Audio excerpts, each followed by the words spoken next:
เจอกันอีกแล้วค่ะเจอกันกับก้อยอีกแล้วทางช่องวารุณีชาแนลนะคะช่องแบ่งปันทางด้านการตัดเย็บเสื้อผ้าและการสร้างแพทเทิร์นค่ะคลิปนี้ก็จะพาเพื่อนๆสร้างกระโปรงพื้นฐานนะคะ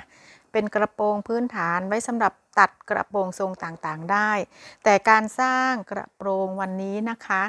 จะพาสร้างสำหรับลูกค้าที่เอวเล็กสะโพกใหญ่นะคะตรงนี้อาจจะมีปัญหาเวลาเราสร้างแพทเทิร์นเพื่อนๆมือใหม่จะทำไม่ค่อยได้กันนะคะเพราะว่าเป็นคนที่หุ่นเอวเล็กสะโพกใหญ่ลูกค้าเจ้านี้รอบเอว26นิ้วนะคะหน้าท้อง36นิ้วแต่สะโพกจะใหญ่อยู่ที่38นิ้วสะโพกจะใหญ่กว่าเอวอยู่ที่12นิ้วค่อนข้างเยอะนะตัวนี้มาดูวิธีสร้างกันนะคะตัวนี้จะมาแปลเป็นหลักเซนนะคะในส่วนของการบวกสัดส่วนนะคะถ้าเพื่อนๆท่านไหนที่ไม่ชอบใส่แบบพอดีเป๊ะก็ให้บวกอยู่ที่2เซนในส่วนของสะโพกบวก2เซนหน้าท้องบวกไป2เซนนะคะเอวไม่ต้องบวกนะคะเพราะว่าเป็นกระโปรงเนาะบวกรวมอยู่ที่2เซนนะคะแต่จริงๆแล้วส่วนตัวก้อยไม่บวกนะในส่วนของสะโพกและหน้าท้องเพราะเราเป็นคนวัดตัวเองเนาะเราจะรู้มาต่อเลยค่ะมาเริ่มเลยเนาะการสร้างเริ่มแรกเลยนะคะเราจะตีกรอบกระโปรงก่อนเราวัดความยาวกระโปรงมาให้เรียบร้อยนะคะจะตีกรอบกระโปรงการตีกรอบกระโปรงก็คือนำสะโพกของเรานะคะที่บวกรวมแล้วเรียบร้อยหาร2นะคะได้ผลลัพธ์เท่าไหร่วัดจากริมกระดาษหน้าตัวเราออกไปเท่ากับรอบสะโพกบวกรวมหาร2นะคะถ้าไม่ชอบใส่พอดีตัวเป๊ะก็บวกไปที่2เซนนะคะในส่วนของสะโพกและหน้าท้องนะคะบวกรวมหาร2ได้เท่าไหร่วัดออกไปเลยค่ะจากริมกระดาษหน้าตัวเรานะจากริมกระดาษหน้าตัวเราเท่ากับรอบสะโพกบวกรวมหาร2คือการตีกรอบกระโปรงนะคะขีดเส้นเลยนะคะในส่วนของนี่ค่ะเส้นนี้เรียกว่าเส้นกลางหลังนะคะตีกรอบกระโปรงเรียบร้อยนะคะต่อมาสะโพกเราบวกรวมเรียบร้อยจดไว้เลยในส่วนของเอวหาร4นะคะหาร4ได้ผลลัพธ์เท่าไหร่เราจดไว้เลยนะคะหน้าท้องบวกรวมหาร4ได้เท่าไหร่จดเอาไว้เลยตัวเลขนะคะสะโพกบวกรวมหาร4ได้เท่าไหร่จดตัวเลขเอาไว้บวกที่2เซนก็พอนะคะสำหรับที่ไม่ท่านไหนที่ไม่ชอบใส่พอดีเป๊ะมากนะบวกไป2เซนนะคะบวกรวมเรียบร้อยจดตัวเลขเอาไว้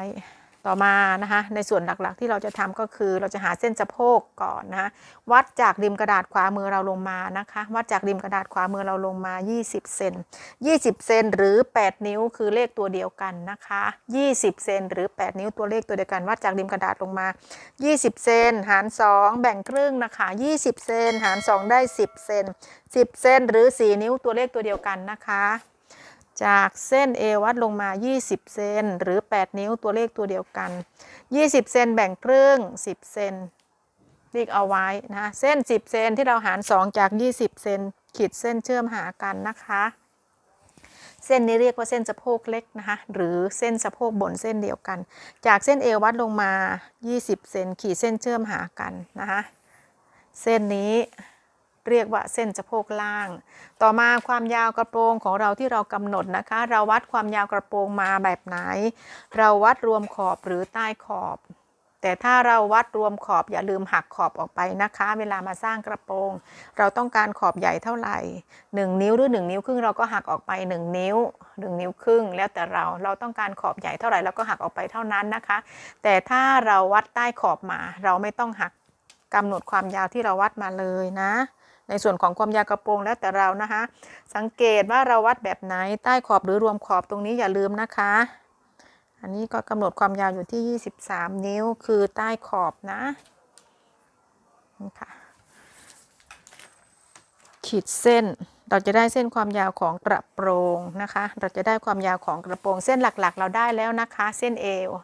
เส้นหน้าท้องเส้นสะโพกและความยาวของกระโปรงต่อมา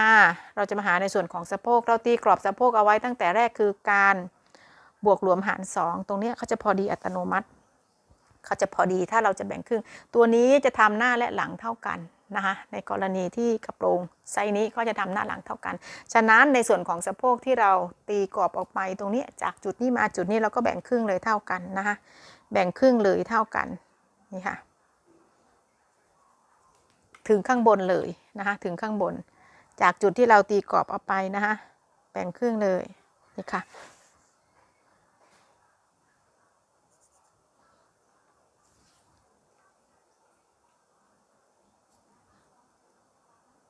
ตีเส้นเลยนะคะลงไปถึงด้านล่างอันนี้ในกรณีกระโปรงหน้าและหลังเท่ากันนะคะอันนี้เอาแบบง่ายๆนะคะเสร็จแล้วเรามาหาเส้นหน้าท้องเส้นสะโพกเราได้แล้วนี่ค่ะเราได้แล้วนะเส้นหน้าท้องเราบวกรวมหาร4นะคะได้เท่าไหร่เราวัดออกไปจากกลางหน้านะคะได้เท่าไหร่เราวัดออกไปจากกลางหน้านี่ค่ะวัดออกไปเลยตรงจุดนี้นะคะในส่วนของเส้นหน้าท้องนะคะติ๊กเอาไว้เลยเอวหาร4ได้เท่าไหร่วัดออกไปนะคะติ๊กเอาไว้นะคะทีนี้ในส่วนของสะโพกกับเอวเนี่ยเขาห่างกันเยอะเพราะว่าสะโพกใหญ่เอวเล็กนี่ค่ะนี่คือจุดที่เอวที่เราหาร4ฉะนั้นเราจะบวกเกรดเราต้องพิจารณาแล้วนะคะว่าเราจะบวกเกรดจำนวนกี่เซนแต่ปกติแล้วเวลาเราบวกเกรดชิ้นหน้าเราสร้างกับกระโปรงทั่วไปนะจะบวกอยู่ที่4เซนถูกต้องไหมคะ4เซนเราก็วัดออกมาจะอยู่ประมาณนี้ถ้าสมมติว่า4เซนตรงนี้เวลาเราโค้งเนี่ยเราโค้งเอวหาเส้นสะโพกเนี่ยเขาหักไปเขาไม่สวยละนี่ค่ะเพราะว่าสะโพกลูกค้าใหญ่เอวเล็กเนี่ยฉะนั้นเราจะต้องบวกออกมาจาก4เซนเติมไปเป็น5เซนนะตรงจุดนี้นะคะ5เซน5เซนหรือ6เซนให้บาลานซ์กันว่าเราโค้งสวยไหมตรงจุดนี้นะคะเราวัดจากเส้นที่เราตีของเส้นสะโพกตรงนี้เส้นกลางขึ้นมาเราวัดมาได้อยู่ที่ประมาณกี่เซน2เซนครึ่งนี่ค่ะถ้าเราอยากโค้งเส้นสะโพกสวยนะนี่ค่ะเขาจะหลักๆเวลาเราสร้างจะจากเส้นสะโพกเข้ามาตรงนี้2เซนครึ่งส่วนที่เหลือว่าเราวัดกี่เซนของเกล็ดเนี่ยอันนี้6เซน6เซนเราจะแบ่งเกล็ดแบบไหนเพราะว่าลูกค้าสะโพกใหญ่เอวเล็กนะคะจะบวกออกมาเลยประมาณ 5-6 เซนให้ได้ระดับจากจุดนี้มา2เซนครึ่งนี่ค่ะเห็นไหมเนี่ยลูกค้าเอวเล็กวัดเข้าไปเลยค่ะ2เซนครึ่งส่วนที่เหลือตรงนี้คือเกล็ดส่วนที่เหลือตรงนี้คือเกล็ดวัดจากข้างนะคะเพื่อนๆขาวัดจากข้างในส่วนของสะโพกเนี่ยวัดเข้าไป2เซนครึ่งที่เหลือเราค่อยไปหารเกล็ดแล้วเราวัดเลยเอวที่เราหารได้หารได้4เอวหาร4ได้เท่าไหร่แล้ววัดมาติ๊กเอาไว้จากจุดนี้ก็คือจำนวนเกล็ดความใหญ่ของเกล็ดนะคะเดี๋ยววัดตรงนี้6เซน6เซนเขียนตัวเลขเอาไว้แล้วเราค่อยเฉลี่ยนะคะแล้วค่อยเฉลี่ยทีนี้การที่เราจะหาช่องไฟของเกล็ดเนี่ยจากจุดนี้จากจุดที่เราบวกเกล็ดไปแล้วนะคะมาหาจุดนี้จากจุดนี้มาจุดนี้เราจะหาร3นะคะหาร3เราจะหาช่องไฟของเกล็ดด้านหน้านะนี่ค่ะจากจุดนี้มาจุดนี้เราหาร3นี่ค่ะ23หาร3ได้เท่าไหร่ที่เรารวมเกล็ดนะได้ 7.6 เราก็แบ่งเลยนะ 7.6 ติ๊กเอาไว้ 7.6 นี่ค่ะนี่คือหาร3นะคะตรงจุดนี้เห็นไหมคะ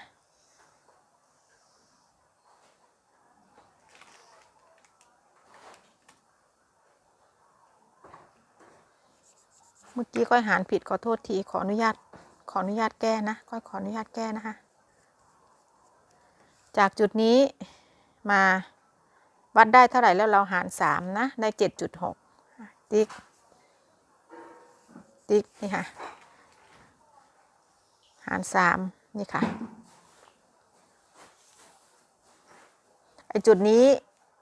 คือเอวที่เราที่บวกเกล็ดไปนะคะตรงนี้ส่วนที่บวกเกล็ดไปก็คือ6เซน6เซนนี่เราจะนำมาแบ่งให้เท่ากันคือ2เกล็ดช่องที่เราแบ่ง3นี่ค่ะ3ช่องเนี่ยที่เราหารเนี่ยขีดลงไปช่องไฟเขาจะได้เท่ากันนะขีดลงไปนี่ค่ะในส่วนของเกล็ดโค้งเลยนะคะจากเส้นเอวหาเส้นหน้าท้องนี่ค่ะเลื่อนไม้บรรทัดนะคะในส่วนของชิ้นหน้านะคะในกรณีที่คนเอวเล็กสะโพกใหญ่นะคะนี่ค่ะตรงนี้คือจุดหน้าท้องตรงนี้คือเส้นหน้าท้องต่อมาเกล็ดของเรา6เซนนะคะในส่วนเกล็ดข้างๆของชิ้นหน้าข้างสะโพกเราจะใช้ความใหญ่ของเกล็ดอยู่ที่2เซนก็คือข้างละ1เซนนี่ค่ะข้างละ1เซนขีดยาวเราหาเส้นสะโพกเล็กนะคะนี่ค่ะอันนี้คือเกล็ดของด้านข้างนะคะชิ้นหน้านี่ค่ะขีดยาวหาเส้นสะโพกเล็กเราใช้ไปแล้ว2เซนเกล็ดของเรา6เซนถูกต้องไหมคะใช้ไปแล้ว2จะต้องเหลือ4ฉะนั้นในส่วนของชิ้นหน้าจะต้องเป็น4เซนก็คือข้างละ2เซนถูกต้องไหมคะ เพราะเขาตรงนี้เขากว้างเราบวกเกรดไปกว้างจะใช้เกรดอยู่ที่4 เซนก็คือข้างละ2 เซนนะคะขีดออกไปข้างละ2 เซนตรงปลายเกรดชิ้นหน้านะคะขีดยาวลงมาจากเส้นสะโพกเล็กวัดลงมา 3-4 เซนนะคะ3-4 เซนแล้วติดใช้ไม้บรรทัดโค้งนะคะตรงจุดนี้นะนี่ค่ะประมาณนี้นี่ค่ะในกรณีที่ลูกค้าเอวเล็กสะโพกใหญ่เราจะต้องทำแบบนี้นะคะเราต้องมีเทคนิคนิดหน่อยนี่ค่ะจากเส้นเกล็ดสังเกตได้ว่าจากตรงเส้นหน้าท้องเพื่อนๆเห็นตรงนี้ไหมนี่ค่ะตรงจุดนี้ปลายเกล็ดของเรานี่ค่ะกับตรงนี้เข้าบาลานซ์กันไหมปลายเกล็ดกินไปเท่าไหร่1 เซนครึ่งถูกไหมคะจากจุดนี้กินไป1 เซนครึ่งแล้วเราเช็คเลยจากจุดนี้1 เซนครึ่งไหมตรงนี้1 เซนครึ่งก็คือได้นะคะคือหน้าท้องไม่หายเส้นหน้าท้องไม่หายเพื่อนๆไม่งงนะเพราะว่าเราจะต้องทำเกล็ดใหญ่เพราะลูกค้าเอวเล็กสะโพกใหญ่เนาะต่อมาในส่วนของชิ้นหน้าเราเสร็จแล้วค่อยมาโค้งเอวเราจะมาหาในส่วนของด้านหลังนะคะด้านหลังก็เช่นกันในส่วนของกลางหลังเก็บกลางหลังเข้ามาเลยนะคะ1 เซน1 เซนเลยนะคะในส่วนของกลางหลังนะเพราะเราจะต้องติดซิปเก็บอยู่ที่1 เซนนี่ค่ะ1 เซนถูกต้องไหมชิ้นหลังเอวเราหาร4ได้เท่าไหร่วัดออกมาจากตรงที่เราเก็บเข้ามา1 เซนเท่ากับเอวที่เราหาร4ได้ถึงตรงไหนติ๊กเลยค่ะนี่ค่ะนี่ค่ะนะคะติ๊กเอาไว้พอติ๊กเอาไว้นะคะเดี๋ยวเราก็มาเช็คเลยจากจุดนี้เป็นจำนวนกี่เซนนี่คือจำนวนใหญ่ของเกล็ดนะคะจำนวนใหญ่ของเกล็ด3 เซนครึ่งนะคะ3 เซนครึ่งจากจุดนี้หาเส้นเอวที่เราเก็บเข้ามานะแบ่งครึ่งเท่าไหร่วัดได้เท่าไหร่แล้วเราแบ่งครึ่งเลยนะคะตัวนี้จากจุดนี้มาจุดนี้หาร2นะ20 เซนแบ่งครึ่งก็คือ10 เซนขีดเส้นยาวลงไปนะคะขีดเส้นยาวลงไปปลายเกล็ดต่ำจากเส้นสะโพกเลข3-4 เซนเอาง่ายๆก็คือยาวจากเส้นเอวลงมาประมาณ14 เซนนะคะเส้นหน้าท้องเราหาร4ได้เท่าไหร่วัดออกมานะคะจากกลางหลังเช่นกันตัวเส้นที่เราเก็บมา1 เซนจากเส้นกลางหลังขีดโยงลงไปหาเส้นสะโพกนะคะแล้วเวลาเราวัดส่วนของเส้นหน้าท้องวัดจากเส้นที่เราขีดเก็บเข้ามานะหน้าท้องหาร4ได้เท่าไหร่วัดออกมาเลยค่ะ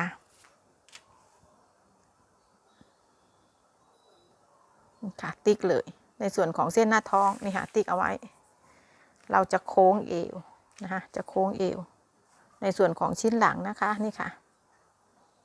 นี่เลยแล้วเราก็เช็คเลยจากจุดนี้กี่เซนนี่คือจำนวนใหญ่ของเกล็ดกระโปรงด้านหลังนะคะเช็คเลย3 เซนครึ่ง3 เซนครึ่งเราจะแบ่งออกข้างละเท่ากันนะคะ3 เซนครึ่งเราจะแบ่งออกข้างละเท่ากันนี่ค่ะเราขีดเลยนะคะแบบนี้นะคะในส่วนของชิ้นหลังนะค่ะในส่วนของชิ้นหลังพอเราโค้งเอวอะไรเสร็จแล้วเรียบร้อยนะคะเราจะมาเก็บในช่วงของเกล็ดนะพับเข้าไปอันนี้ลูกค้าเวลาสะโพกใหญ่ๆเอวเล็กๆมันจะฝืนเวลาเราโค้งตรงนี้จะฝืนนะคะฉะนั้นเราจะจำเป็นจะต้องทำเกล็ดใหญ่หน่อยในส่วนของชิ้นหน้าหรือถ้าใหญ่จริงๆชิ้นหลังเราก็จะเสริมเป็น2 เกล็ดแต่ตรงนี้เอาอยู่นะคะลูกค้าเจ้านี้เอาอยู่เกล็ดเดียวก็เอาอยู่ปรับในส่วนของด้านหน้ากลางหน้าลงมา 0.75 เซนนะคะใช้ไม้บรรทัดโค้งวางนะนี่ค่ะวางแล้วโค้งเส้นเอวใหม่นะนี่ค่ะโค้งเส้นเอวให้สวยงามค่ะนี่เลยพอเราโค้งเสร็จนะเราเช็คเอวเลยตรงนี้เช็คเลยว่าได้เท่ากับเอวที่เราหาร4ได้ไหมเราพับเกล็ดเข้าไปแล้วเนาะอย่าให้เข้าหายและเข้าขาดเกินเราก็ต้องเก็บเข้านะคะในส่วนของเอวตัวนี้ 16.5 อันนี้ได้นะเช็คเลยนะคะในส่วนของเอวชิ้นหลังก็ทำเช่นกันนะคะพับเข้ามาในส่วนของกลางหลังวัดจากเส้นเอวลงมา 0.75 ใช้ไม้บรรทัดโค้งวางเลยนะคะกับเส้นเอวขีดแต่งเส้นใหม่นะโค้งเอวใหม่เลยค่ะ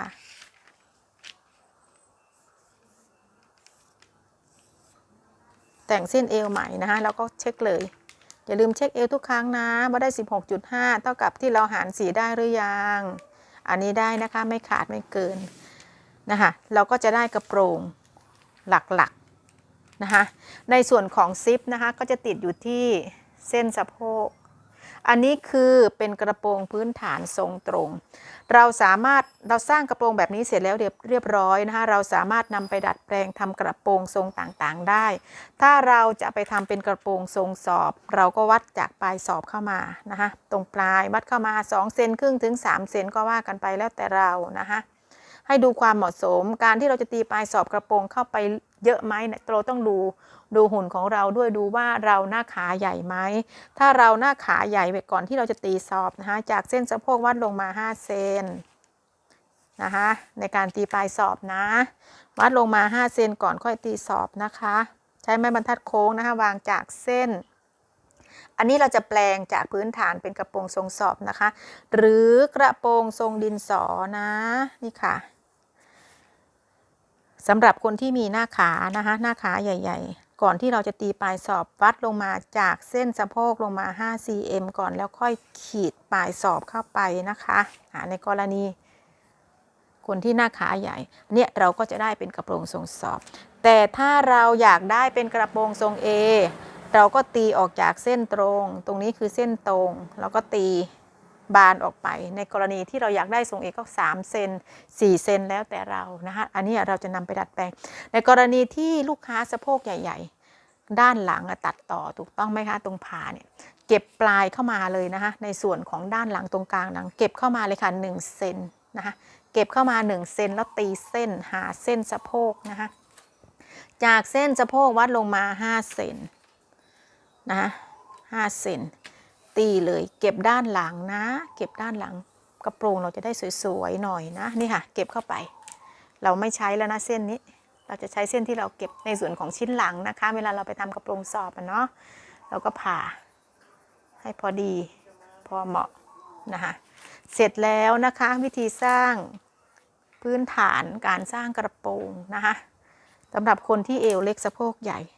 ลองดูนะคะลองดูในกรณีที่เราทำแบบนี้ส่วนที่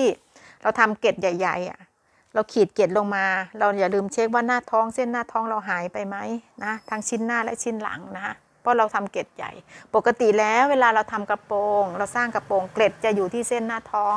ที่เกล็ดกระโปรงเขาเดินเลยลงมาเส้นหน้าท้องก็คือส่วนที่สะโพกใหญ่เราทำเกล็ดใหญ่เราต้องขีดลงมาพอเราขีดลงมาเราก็อย่าลืมเช็คหน้าท้องว่าขาดไปไหมนะคะอย่าลืมตรงนี้อย่าลืมเสร็จแล้วค่ะลองทำดูนะคะหวังว่าคลิปที่ก้อยทำคงจะเป็นประโยชน์กับเพื่อนๆไม่มากก็น้อยดูแล้วก็อย่าลืมกดไลค์กดแชร์เจอกันใหม่คลิปหน้าค่ะสวัสดีค่ะ